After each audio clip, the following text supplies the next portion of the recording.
Hello and welcome back to Mads World. I'm your host Mads and I hope you've been enjoying the show so far. If you have, please remember to subscribe, rate and review the podcast as it's the simplest way to help out the show.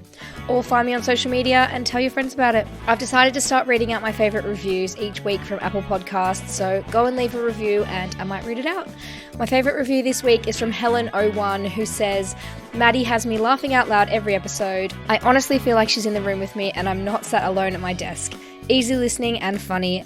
Thank you so much, Helen. This week I'm joined by podcaster, activist, writer and speaker Sangeeta Pillai. Sangeeta is the founder of the South Asian feminist network Soul Sutras, which is all about tackling taboos within the culture. She's a creator of Masala Podcast, seen as one of the top feminist podcasts in the UK, featuring truly diverse experiences and voices. Sangeeta is a 5 times winner at the British Podcast Awards, as well as the winner at the Audio Production Awards 2022.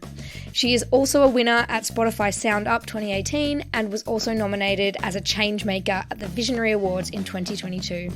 Masala Podcast and Sangeeta have both been featured on BBC Radio, in The Guardian, The Observer, Evening Standard, Cosmopolitan, Stylist, Eastern Eye, Huffington Post, BBC Sounds, Brown Girl Magazine, Women's Health Austria, Deccan Herald India, and more. Sangeeta is also the creator of the Masala Monologues series of writing workshops and theatre shows in the UK and the US. In this episode, we chat about Sangeeta's funny estate story, her influences as a feminist, how she finds the strength to view taboo subjects in such a critical way, where the stigma and shame might stem from in South Asian communities, the importance of creating safe spaces, and much more. Hello, Sangeeta! Hello, Maddie. Thank you so much for asking me to be on the podcast. I'm really excited for this conversation. I'm a little bit croaky, so please excuse me. That's okay. I feel like in England, everyone's always like, oh, there's something going round. But yes. There's always something going round. Everyone you meet is either sick or about to be sick or feeling like they're about to be sick. You know? It's so true. Oh, well, let's kick off with our speed date question round so everyone listening can learn a bit more about you. So my first question is, what are you most passionate about? So I am most passionate about South Asian women and all our kind of pains and pleasures and joys and issues, and that's what I wake up thinking about. That's what I wake up kind of going to sleep. And it really, for me, what I do isn't what I do, it's who I am. It's an extension of who I am that comes into the work that I do. So it doesn't feel like work. It doesn't mean it's not hard, and we know that work can be hard, but it just is so much a part of myself, I think. So that's the thing that I am most passionate about in the world, and I want all South Asian women to have autonomy over their lives, their bodies, their thoughts, and not be kind of stuck with some of the things we've been handed down. That's a really beautiful way to put it when you said it's not what you're passionate about, it's who you are. I think that's where the best kind of passions come from, and I guess that's what motivates you to work so hard. I feel similar about my podcast, like allowing women to have a voice about their passions and what they believe in. So that's really, really, really nice. My next question was, what is your greatest achievement? I guess Masala Podcast. Yeah. Would be the short answer, because about 4.5 years ago, I went to Google, and this is a true story. I went to Google and typed in, what is a podcast?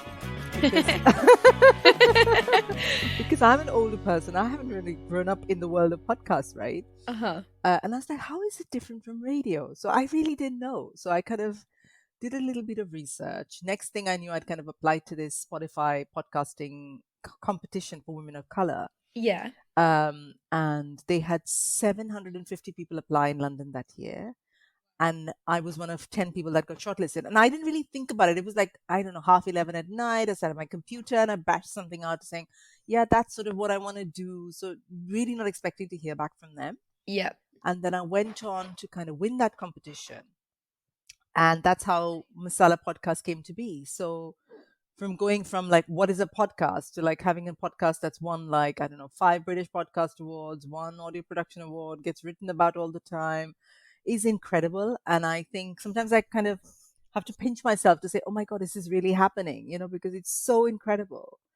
And also for someone like me, who's an immigrant in this country, I've moved here about, 18, 19 years ago now. I'm from India. I spent most of my kind of adult life in India.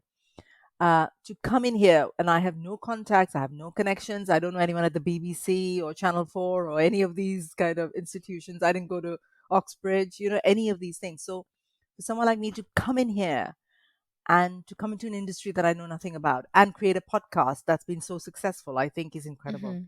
And you need to celebrate those milestones too, because it's easy to get wrapped up in, like, once you've had all these wins, like, you were saying you've won the British Podcast Awards, you've won 5 awards. It's just like you can sort of start to think, what's the next thing? Like, what am I going to achieve next? Like, I need to focus on the future. But like, that is so incredible, and you should just absolutely celebrate that. It's just amazing. Thank you so much. And I think as women also, like, or those of us who identify as women, I think we're so conditioned to constantly do, because we're trying to prove our worth in the world. And like, unless I've won a zillion awards and done this and done that, like, am I even, capable of, am I even worthy of being called successful? So it's this constant conditioning, that this voice at the back of our head saying, okay, what's next? What's next? Rather than allowing ourselves to sit and say, hey, you know what? You did great. Well done you. So sit back and kind of enjoy this moment, Yeah, it's just fantastic. Yeah. And what is something that always makes you smile? Food. Yeah. Like, Same. I'm such a cliche, but I love Indian food. Like, I could eat Indian food every single day, 3 meals a day. And I did, actually. I was in India for 2.5 months, I think, when we were speaking. Oh, yeah. And I literally ate Indian food for breakfast, lunch, and dinner for 2.5 months. And some of the friends I was staying with, they're like, aren't you bored? I'm like, no, I'm not. There's so much variety. Like, I could eat like a different thing every day. I'm not, Yeah. So that excites me. Pleasure excites me. Like, I think the idea of pleasure, and I don't just mean sex. Sex is obviously an important part of pleasure, but really learning to kind of feel pleasure in our bodies, whether that's a perfume we love, whether that's, I don't know, warm water in our bodies, whether it's how music feels, whether it's how sex feels, like just pleasure. And again, I think as women, we've been taught that we must earn pleasure. Like, pleasure doesn't, pleasure's our birthright. We've been born feeling good. Babies feel good, and somewhere along the way we've lost. So I'm really kind of excited about the idea of pleasure, of seeking pleasure, of feeling pleasure, of showing other women how pleasure can be pleasurable, So that I get very excited about. That's amazing. And what do you wish more people understood about you? I wish I think sometimes people have a perception that you just kind of rock up and you do something and it becomes really good and then you become famous and whatever. But it's not like that. Yeah. There's a lot of work that goes into any of the work we do, as you know, Maddie, with kind of your work as well. Yeah. But also it comes from a place where you've got to work on yourself a lot. Like, there's a lot of internal work, working through pain, working through kind of experiences that have happened. Like, I come from like a very difficult childhood, abusive father. There's a lot of trauma in my life. And I've had to sit with it and feel the pain and work through it. And only then have I come to kind of my life's work. Because you have to go through that. There are no shortcuts. Yeah. So I don't think people quite understand how much internal work is required before you get to your purpose and then do the work that you were meant to do. Yeah, and I guess making it look easy is one of the hardest parts. Yes, because exactly. you want it to feel or look effortless, but then behind the scenes there's just so much other stuff going on. So yeah, you're completely right in saying that. Absolutely. Yeah, and my final question for this round is, what is your funniest date story? Oh, there are so many. We could sit here all day. You can tell more than one if you can't decide. We love them. The one that it always sticks with me is I went on this date with somebody, and this has happened multiple times actually, but let's make this guy composite. Let's call him Brian, right? Okay. So I went on a date with Brian, and we had a couple of drinks, and we were chatting, and then Brian leans into me, and I'm like, oh, he's really hot, and I'm thinking, okay, this could be interesting. And then he leans towards me and he says, can you do the Kama Sutra? Oh, God. I backed off, and all the kind of initial lust that I was feeling just kind of faded away. I was like, eye roll. God. I got into my kind of Soul Sutras Sangeeta, and I'm like, you cannot do the Kama Sutra. There are 7 books. Cringe. Which book are you referring to? Oh God. So cringe. What did you do after that? Did you stay on the date? I You left. I'm like What, straight anybody away? I'm like, okay, I suddenly remembered, oh, my oven's on or whatever. And I My kinda left. oven's on. I Just always put it have on these before like I really left. stupid like getaway reasons. My friend just called and she needs me, or Oh yeah, oven's that's a on, great or one. The whatever, fake phone call. The fake phone call, which is like, oh yeah, I'll be there right I'll away. be right I'm there. on my way. Oh God, I do wonder if I've ever been on the receiving end of one of those phone calls, or if a date's done it to me, and I've been like, oh my God, go, like you have to go. But then I'm like, I would just never, I wouldn't question it because I think denial is like less painful. Exactly. Oh, brilliant. Well, I'm so glad you've joined the podcast today because you are the founder of the feminist platform Soul Sutras, which is just absolutely brilliant. Can you tell me and our listeners a bit more about the platform, and then we can have a bit of a chat about the work you do? Yeah, so Soul Sutras is a South Asian feminist platform, and it's all about tackling taboos in our culture. So, as South Asian people, women particularly, we grew up with a lot of stuff we're not supposed to talk about or deal with or carry shame around. So, this could be sex, this could be periods, this could be mental health, this could be the menopause. There's so much kind of taboo around these topics. We do not discuss about our bodies, and then let alone orgasms. It's a long way to go from being able to talk about your body to having discussions about the orgasm. So it started about 4.5 years ago. I used to work in advertising for many, many years, and I kind of got to a place where I was really questioning what my life was about. I started to run these workshops. For the first year, I think I ran about 20 workshops with a project called Masala Monologues. It's sort of like vagina monologues for South Asian women. And I'd coach women on how to write about a particular taboo. So someone would come in and say, I've got a real issue, like this thing happened to me and it's put me off sex, or someone else talks about whatever. I don't want to be a mom, but I feel this pressure, whatever it might be, right? So the first year we did about 20 such workshops, and then I turned those stories into 2 theatre productions. One was at Rich Mix. It was like a 1-hour play. I got a director and a producer involved, and we did this amazing show.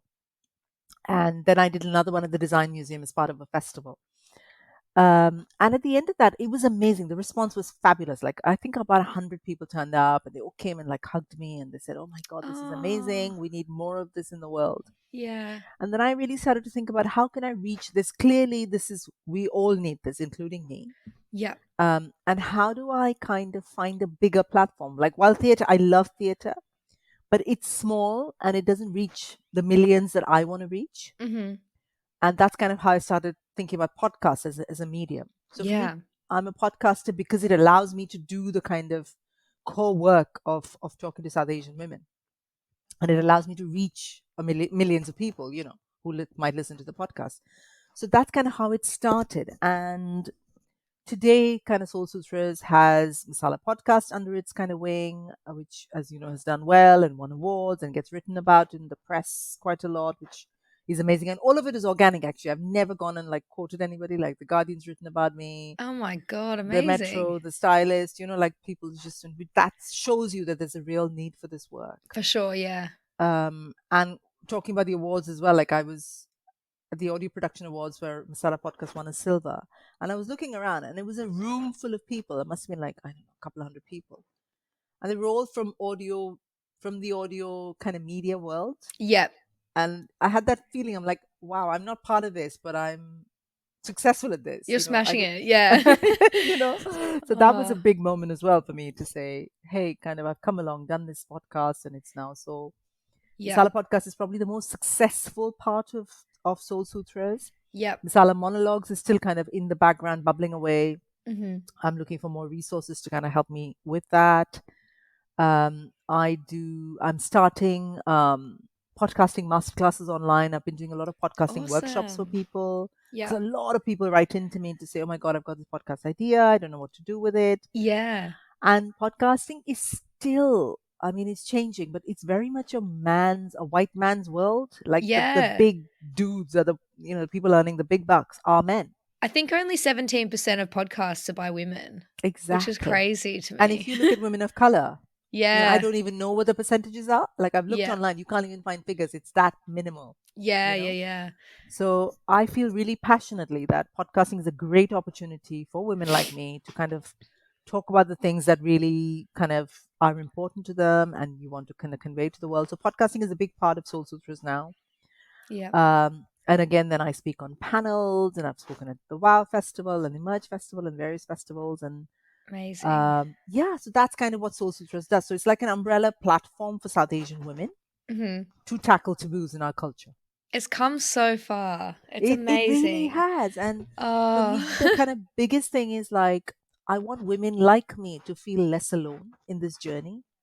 And I want women like me to hear the stories of other women and know that they're not alone.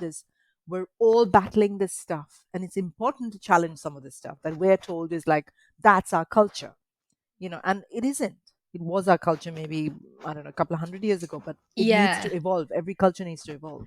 You've mentioned the platform was born from your own personal struggles that you've experienced. How did you find the strength beyond that to view taboo subjects in such a critical and feminist way? So I grew up in a very traditional family from Kerala. I grew up in Mumbai, which is sort of like a big crazy city like London. But I was the first woman in my family to kind of have an education, have a degree, find a job. So that's kind of how traditional it is. So growing up, I was a lot of things that I had to kind of really fight for. I had to fight to have my hair short, to wear certain clothes, to refuse to have an arranged marriage at like 18 and 19. My family were kind of pushing me. So everything was a battle. And for me, it just really felt like it came from inside me, like this feeling that I have to fight this and I have to become the person that I'm meant to be rather than the person they're telling me I should be. And there was no one else around me like me. So in many ways, like my parents were like, who's this freak? She keeps kind of saying all the stuff that we don't understand, Yeah. So it comes from there. So I have always waged this war. It feels like this kind of war for South Asian feminism within me, I think, ever since I can remember. And where do you find that strength? Who's influenced that, and who's sort of influenced your stance as a feminist over your life? It's so funny. You asked this, and I've thought about this. I did not know the word feminism existed. So in India, we didn't know feminism. Like in Hindi, I don't even know all the languages that I speak. I don't even know if there is a word for feminism. It's so removed from our experience. Even now, when I go to India, a lot of people will say, I'm not a feminist because, they've not caught up with that kind of idea of feminism that we have. So I think in answer to your question, there were no role models. I had to be the role model for myself. I had to find this kind of voice, this little girl inside me. Who had to pipe up and say, oh, but I don't agree. I don't want to do this. I don't feel like this is right for me. So I had to become my own role model, because there were no role models at that time. There was no feminism. There were no words for feminism. There were no books. There were no podcasts. There were no movies. There was nothing. So I had to form and kind of become this person myself. And perhaps that's why it comes from very deep within me. It's kind of a very core part of my identity, the work that I do and the feminism that I kind of talk about. And what did your friends in the community say when you started voicing these sort of opinions that you were forming? You're crazy. You're going to be alone for the rest of your life. Oh no, Who's going to look after you when you're old? I still get this from some family, actually. Oh, you're all alone. We're so worried about you, and blah, blah, blah. And it's comes from a place of love. I've had to accept that, they can only do what they can do, right? They can only be who they are. But the kind of narrative is very much about, if you don't follow this particular trajectory as a woman, as an Asian woman, or if you get married, you have kids, you find a nice, safe little job that doesn't interfere with your kind of mothering and wife duties. Everybody has to do this, and including, and it's so deeply conditioned within us that sometimes I might have kind of quite liberal, educated female friends say similar things to me. Oh, but aren't you worried? Funny enough, in the last kind of month, I've had 5 people say this exact sentence to me. Aren't you worried about what will happen when you're old? Really? Yeah. 5 people have said that to me. From the South Asian female community, or from Male and female. Yeah. Yeah. Yeah. So God. and it's not their fault. Like, that's not what I'm saying. I'm saying it's so ingrained and so conditioned within us that women only have this one route to life. Yeah. Where do you think those sorts of ideas stem from? Is it just like the way it's always been? You know, does it stem from religion? Where does it stem from? I don't think it stems from religion, because if you go back far enough, the kind of I'm a Hindu, so the Hindu texts that I know of, women and men were equal if you go back Yeah. far enough. But I think culture changed that and society changed that. And I think it probably came from like a time when women had to be they became property of men, because that's changed. That wasn't always the way. Women had their own money. Some of the most powerful women in kind of ancient Indian society were courtesans. They had a lot of money and a lot of power, and in the royal courts, they were like very respected. So this idea of like, our culture doesn't talk about sex, our culture keeps women kind of subjugated, isn't true. Mm-hmm. I just think somewhere along the way it changed. There was some scripts, some text that came along. There were different kind of rulers that came into the country, including Yeah. the British, and things changed. Like, this example that I always give is that women in in Kerala, where I come from, never wore blouses. They'd wear a sari. You know what a sari is, but they never wear like a top, because that was their culture. Like, my grandmother never wore a blouse, and she was like, "Why would you wear a blouse?" And like, I don't really understand this. Yeah. But I think the British had a real issue with that, and they're like, "Oh, these bare-breasted women walking around. This is all too much." Yeah. Yeah. So there's a lot of things have happened. I don't think there's a simple answer. I Mm-hmm. think kind of religion went to a certain direction. The various rulers that occupied kind of India, and then it became more and more patriarchal, and it kind of men had the power. Another example that I want to give you is the Nair community that I come from in Kerala. Yep. It's a matriarchal, it's a matrilineal society. So children would get the mother's name, property was passed on to the mother's lineage, husbands would, like, men would come into that household, and when a woman had enough of that particular lover, she would actually put his shoes or his umbrella out, and that was a sign that basically you can leave now. Yeah. Wow. This is the culture. This is the society that I came from. The women had a lot of power, within that.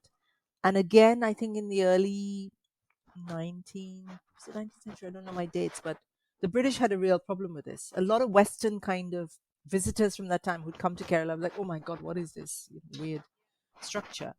So things kind of changed, and changed for not for the better. So somehow now we've ended up with this idea that our culture is patriarchal, that our culture doesn't respect women, that our culture means women are always subjugated, that our culture means women must always like get married, have kids, and there's nothing wrong with any of those things. But if that is the only route available to South Asian women, and we measure our worth by what our husband is about and how many children we've got and how much money our husbands can give us or what diamonds they can buy us, it's just ridiculous. So I suppose because all the different things that, there is stigma and shame surrounding like sex and periods and everything that you spoke about before, the underlying common factor there is these are things that are primarily experienced by women. Yeah. And I suppose in that way, it's something that is probably subconsciously used by men and made taboo to Yeah. have a Yeah. feeling of control over women and control over their lives. And that also, on the other end, gives them power. Yeah, absolutely. Who are some of the best guests that you've had on the Masala podcast and why? And just talk to me about some of the stories that have emerged from the Oh my podcast, because God. some of the conversations you've had are just amazing. I've had the most incredible guests and conversations coming from there. It's too many to name, and I wish we could be here all day and I'd tell you about the amazing women that are on Masala Podcast. So there've obviously been like the big celebrities. Anita Rani was on there, and she talked about kind of growing up South Asian in the North and what that means, and kind of some of the issues that South Asian women face. We've had Anushka Shankar, who's one of the biggest names in kind of Indian classical music. She's the daughter of Ravi Shankar. So amazing. And she talked about like something that was really sensitive. She got kind of abused as a child, so Oh she was no. very vulnerable and very open. And we had the most Yeah. beautiful conversation about kind of women's bodies and how Mhm. they don't belong to us, or we're taught that they don't belong to us, that other people have access to it, and we have to kind of protect it. Like that's kind of our job. So that Yeah. was a beautiful conversation. So Sahara Knight was another awesome guest, and she used to be a sex worker at that time that I interviewed her. Uh-huh. And she talks about all these men, South Asian men, coming to her with these like auntie fetishes, which I thought was really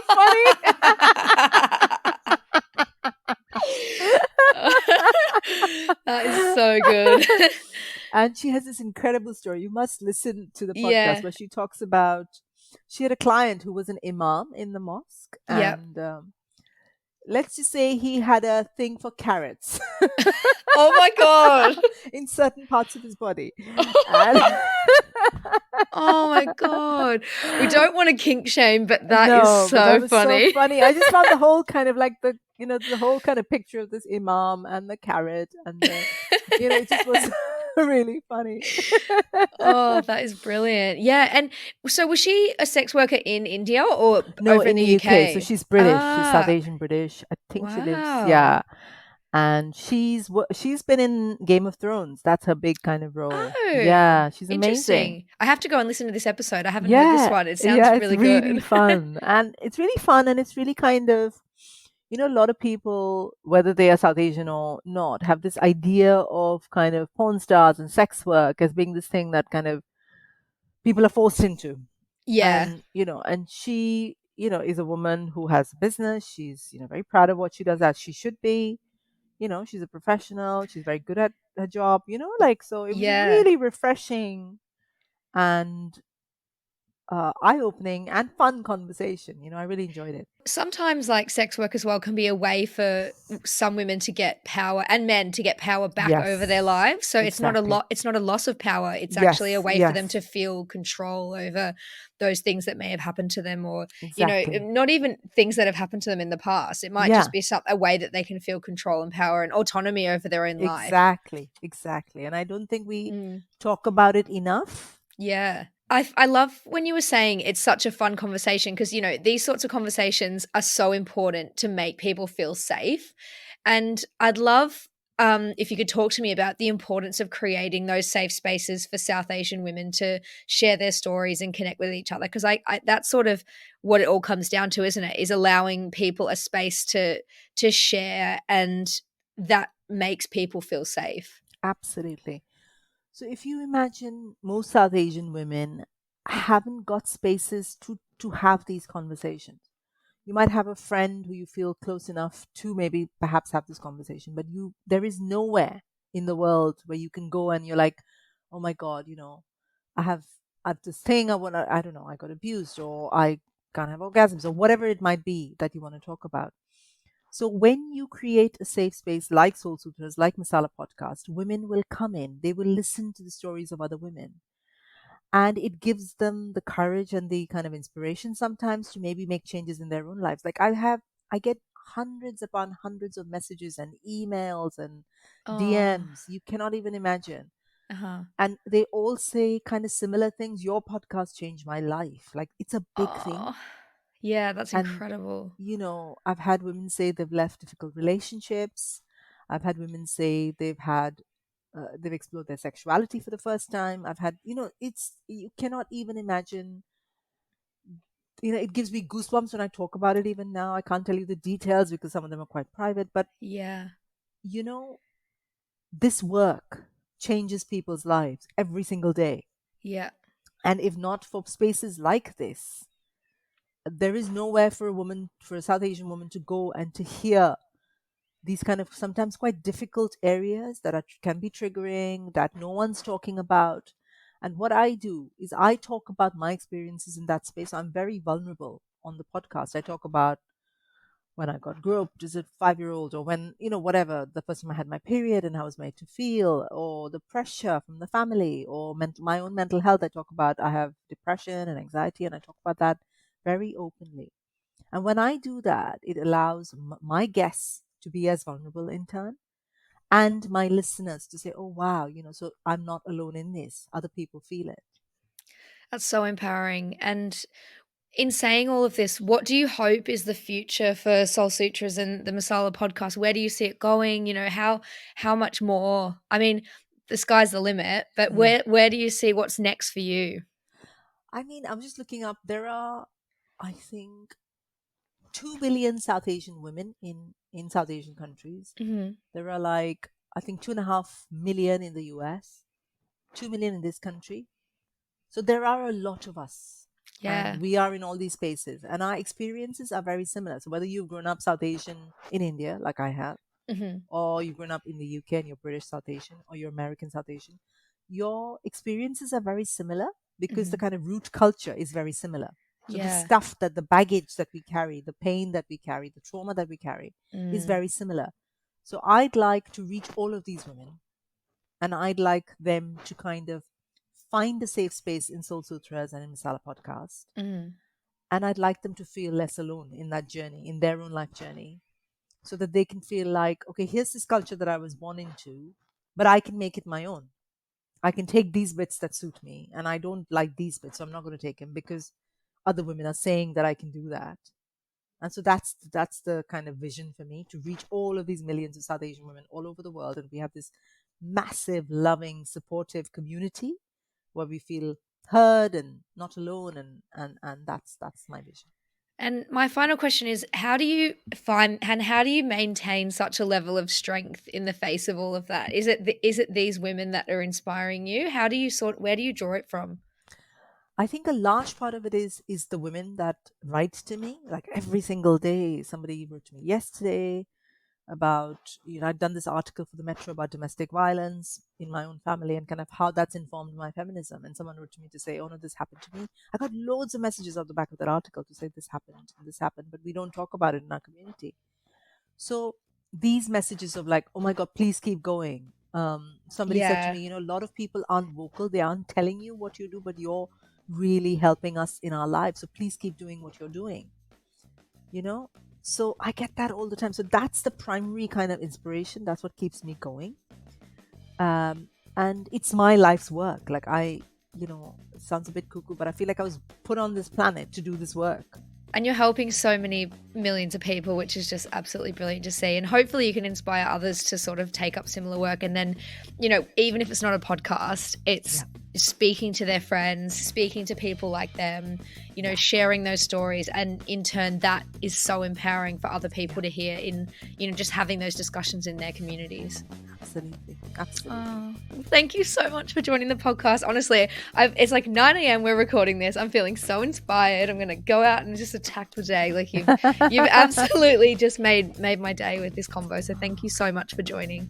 Thank you. It's an absolute pleasure, Maddie. Thank you for having me. And thank you. Everybody go listen to Masala Podcast. Yes. Support kind of other creators like me and Maddie, and because that's how we kind of move in the world, like more people supporting us. And you don't have to be South Asian. You just have to support the cause. I hope you enjoyed my chat with the wonderful Sangeeta. Please let me know on my Instagram, Twitter, TikTok, wherever, if you have any stories or thoughts of your own to share for the podcast. And remember to leave me a review. Love and Elbow Taps. Peace.